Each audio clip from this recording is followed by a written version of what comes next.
ములను బల్కి శ్రమలు పెట్టిరి, శ్రమలు పెట్టిరి,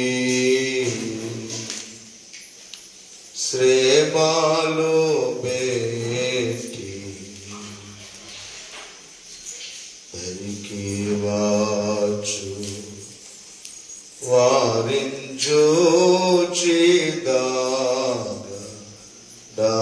వారించుచిదాయను పెరువాకుండా వెళ్ళి తన్ను వెల్లాడించెను, వెల్లాడించెను,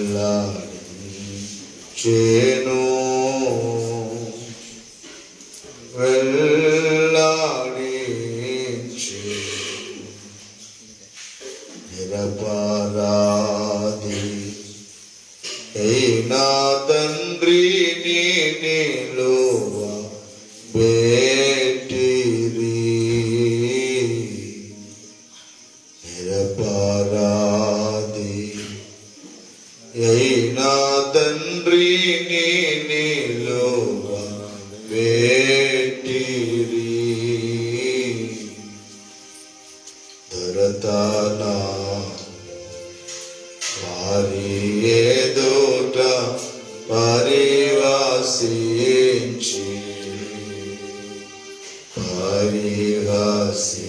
పరిహసించిరి, పరిహసించి తిట్టినాను, మరలా వారిని తిట్టరాయెను,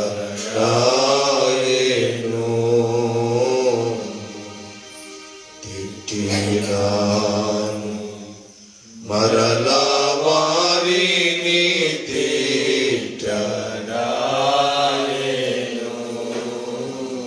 కొట్టినాను, మరలా వారిని కొట్టరాయెను,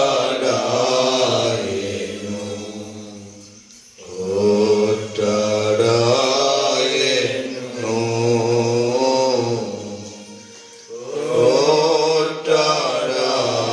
కొట్టరాయెను, తన్ను చంపు జనుల ఎడల దయను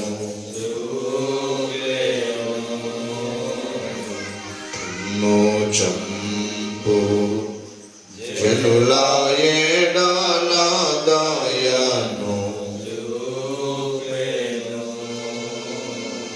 చిన్నుగా దుఃఖను రక్షింప చేయి చాపెను, చేయి చాపెను, చాపెను,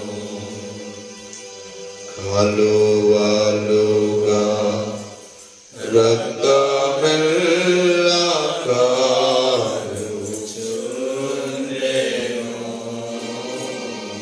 కలువలుగా రక్తమెల్ల కారుచుండెను,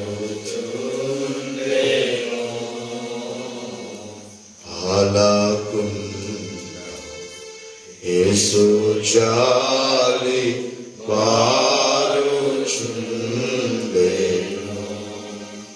పారుచుండెను, పారుచుండెను,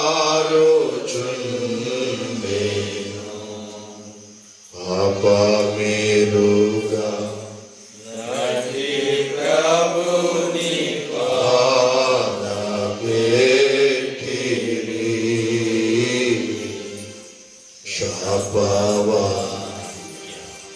ములను బల్కి శ్రమలు పెట్టిరి, శ్రమలు పెట్టిరి,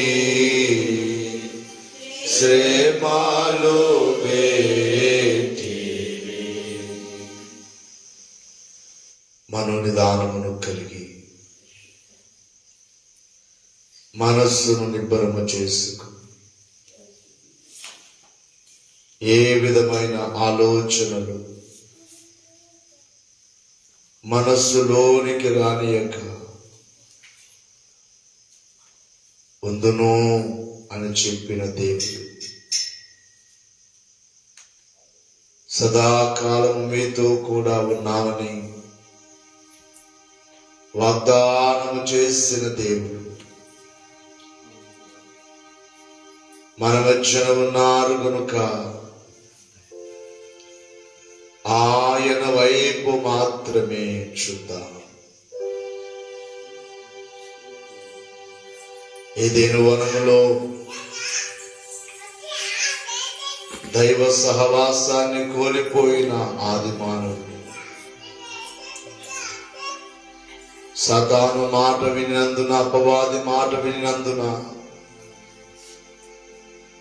సమస్తాన్ని కోల్పోయిన ఆది మానవుడు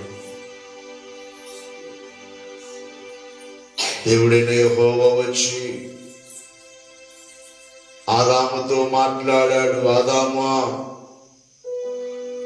నీవు నా మాట వినలేదు, నీ భార్య మాట విని తినకూడని పండు, తినవద్దు అన్న పండు నీవు తిన్నావు కనుక నీ నిమిత్తము నేల శపింపబడి ఉన్నది. నీవెంత సేద్యము చేసినా, ఎంత కష్టపడినా నీకు ముళ్ళ తుప్పలు, గచ్చ పొదలే ఈ భూమి పండిస్తుంది.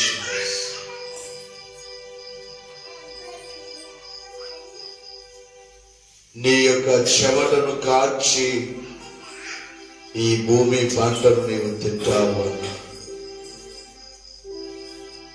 ఆదాము ద్వారా శాపము, ఆదాము ద్వారా మొండ్లు, ఆదాము ద్వారా కష్టము, శ్రమ, చెమట,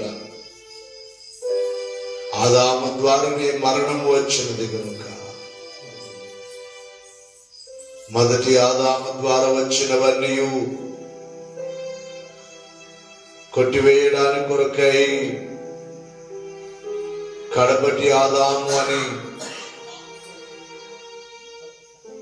అపోస్తుడైన పౌలు కొరింథీ పత్రికలో రాస్తున్నాడు. ఆదాము వలన ఏవైతే వచ్చాయో వాటన్నిటిని తీసివేయడానికే కడపటి ఆదాము, రెండవ ఆదాముగా యేసుక్రీస్తు వారు ఈ భూలోకమునకు వచ్చారు. ఆదాము ద్వారా వచ్చిన శాపము, ఆయన శాపగ్రస్తుడైపోయాడు. శాపగ్రస్తమైన కొండను కోరుకున్నాడు. ఆ దినముల్లో కల్వరి కొండకు మరొక పేరేమిటంటే శాపగ్రస్తమైన కొండ. అందుకనే కల్వరి కొండ వైపు చూచుటకు కూడా భయపడేవారు. ఎందుకంటే ఆ కొండ మీద ఎప్పుడు చూచినా ఎవరో ఒకరు కొరప్రాణముతో కేకలు వేసేవారు. ఆ కొండ మీద ఎప్పుడు చూచినా ఎవరో ఒకరు మరణించి ఉండేవారు. దుర్వాసన వచ్చుచూ ఉండేది. ఎముకలతో, మనుషుల యొక్క తలబుర్రలతో ఉన్న కొండ. అందుకే శాపగ్రస్తమైన కొండ కల్వరి కొండ. ఆ శాపగ్రస్తమైన కొండకు ప్రభు సిలువను మోసుకుని వెళ్ళారు. ప్రభును ఆ కొండ మీదకి తీసుకుని వెళ్ళారు సైనికులు. ఆ కొండకు వేలాడదీశారు. అందుకే మ్రాను మీద వేలాడబడిన వాడు శాపగ్రస్తుడు అని వ్రాయబడిన గలతీ పత్రికలో వ్రాయబడినట్లుగా క్రీస్తు మన కోసం శాపముగా మారిపోయాడు. ఏదైనా వనములో మానవునికి వచ్చిన శాపము తన మీదికి వేసుకున్నాడు. నీకు నాకు రావలసిన శాపము, పాపమును బట్టి మనకు రావలసిన శాపము, నీ నిమిత్తము నేల శపింపబడి ఉన్నది అన్నా ఆ శాపము తన మీదికి వేసుకున్నాడు.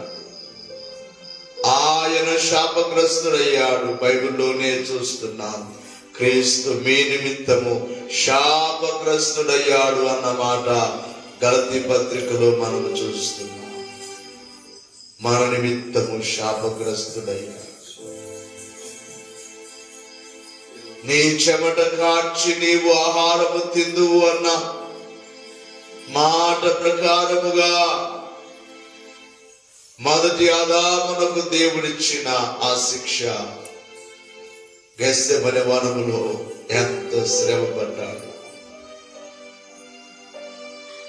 మనమైతే చెమట కారుస్తున్నాము, కానీ మన కొరకు రక్తమునే చెమటగా ఆయనలో నుండి బయటికి రక్తము వచ్చిన రక్త బిందువులు బయటపడ్డాయి. రక్తము ఏరులై పారుచున్నది గెత్సెమనే వనములో. ఆ తోటలో వచ్చిన శాపము ఈ తోటలో, గెత్సెమనే వనం అనే తోటలో ఆయనలో నుండి చెమట బయటికి వచ్చుచున్నది. చెమటకు బదులుగా రక్తము బయటికి వచ్చుచున్నది.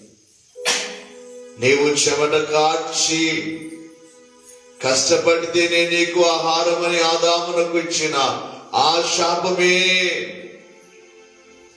ప్రభులో నుండి కారుచున్న రక్తపు బిందువు మన కోసమే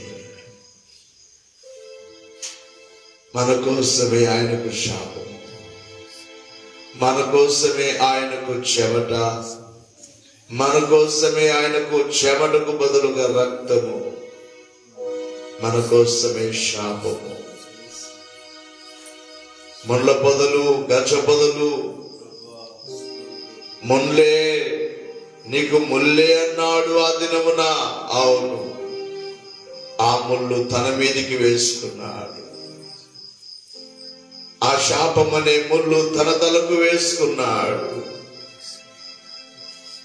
ఆ ముళ్ళు తలకు మానవుడు చేసిన పాపము ఆయన తలకు ముళ్ళుగా మారిపోయినది. ఆ దినమున ముల్లే నీకు పండుతుంది అన్నమాట. ముళ్ళనే కిరీటముగా ధరించుకున్నాడు, మేకులనే చేతులలో ధరించాడు. పాదములలో మేకులు, ముళ్ళు.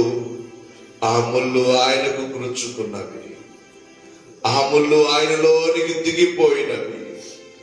అక్కడ వచ్చిన శాపం అనే ముళ్ళు తన మీదికి వేసుకున్నాడు. నీవు మన్నే మరలా మన్నైపోతావు అన్నాడు, నీవు మరణిస్తావు అన్నాడు.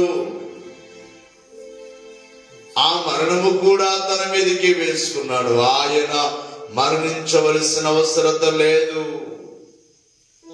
అనాది దేవుడు, అనంత దేవుడు, ఆల్ఫా ఒమేగా, ఆదియు అంతము లేనివాడు, ఎప్పటికీ జీవించి ఉండేవాడు. అందుకే ప్రకటన గ్రంథంలో అంటున్నాడు, నేను మొదటి వాడను, కడపటి వాడను, ఇదిగో మృతుడనైతిని గాని యుగ యుగములు సజీవుడనై ఉన్నాను. మానవుని కొరకు భూలోకానికి వచ్చి మరణించవలసినది గాని నేను యుగ యుగాలు సజీవునిగానే ఉన్నాను అని ఆయన వాగ్దానము చేశారు. ప్రభుని చూద్దాము. మన కోసము శాపముగా మారిపోయిన ప్రభు, మన కోసము ముళ్ళను ధరించిన ప్రభు, మన కోసమే రక్తమును కార్చిన ప్రభువు, మన కోసమే మరణించిన ప్రభువు, నీ కోసం నా కోసం మరణించాడు,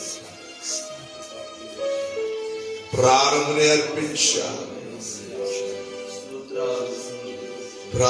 అర్పించాడు,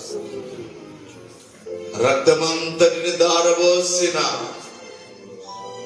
రక్తదారి వైపు చూస్తూ చేతులెత్తి, నా శాపమంతా నీ మీద వేసుకున్నావు, నా పాపమంతా నీ మీద వేసుకున్నావయ్యా, నా శిక్ష నీ మీద వేసుకున్నావయ్యా.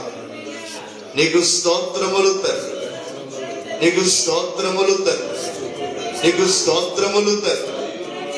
నాకు రావలసినవన్నీ నీపైనే వేసుకున్నావు తండ్రి. నాకు బదులుగా మరణించావు, నాకు బదులుగా మరణించావు, నాకు బదులుగా శ్రమ పొందావు, నాకు బదులుగా గాయములు పొందావు, నాకు బదులుగా ఈడ్చబడ్డావు, నాకు బదులుగానే శ్రమంత వచ్చు. నాకు బదులు మరణించిన ప్రేమా, చిరజీవము నాకొసగే ప్రేమా, నాకు బదులు మరణించిన ప్రేమా, జీవము నాకొసగే ప్రేమా. యేసు ప్రేమా శాశ్వత ప్రేమా, యేసు ప్రేమా శాశ్వత ప్రేమా. హల్లెలూయా మహదానందమే, హల్లెలూయా మహదానందమే. చెంది బంగారాల కన్నా యేసు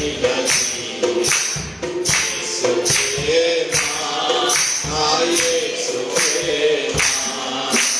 చెంది బంగారాల కన్నా యేసు ప్రేమా. అప్పుడు కన్నానమునకు చిన్న ప్రేమా, కన్నానమునకు చిన్న ప్రేమా. లోకస్తులు ఎవ్వరు పొందేని ప్రేమ, లోకస్తులు ఎవ్వరు పొందేని ప్రేమ. యేసు ప్రేమా శాశ్వత ప్రేమా, శాశ్వత ప్రేమా. హల్లెలూయా మహదానందమే,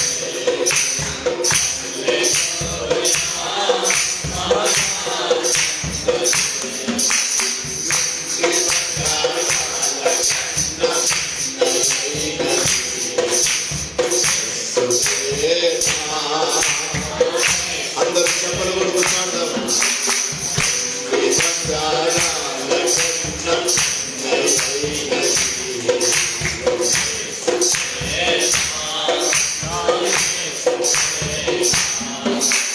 లోకమునకు వెలుగైన ప్రేమా, లోకమును వెలిగించిన ప్రేమా, లోకమునకు వెలుగైన ప్రేమా, లోకమును వెలిగించిన లోకులకై కలిగిపోయిన ప్రేమా, లోకమును జయించిన ప్రేమా, లోకులకై కలిగిపోయిన ప్రేమా, లోకమును జయించిన ప్రేమా. యేసు ప్రేమా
వెండి బంగారాల కన్నా వెన్నయైనది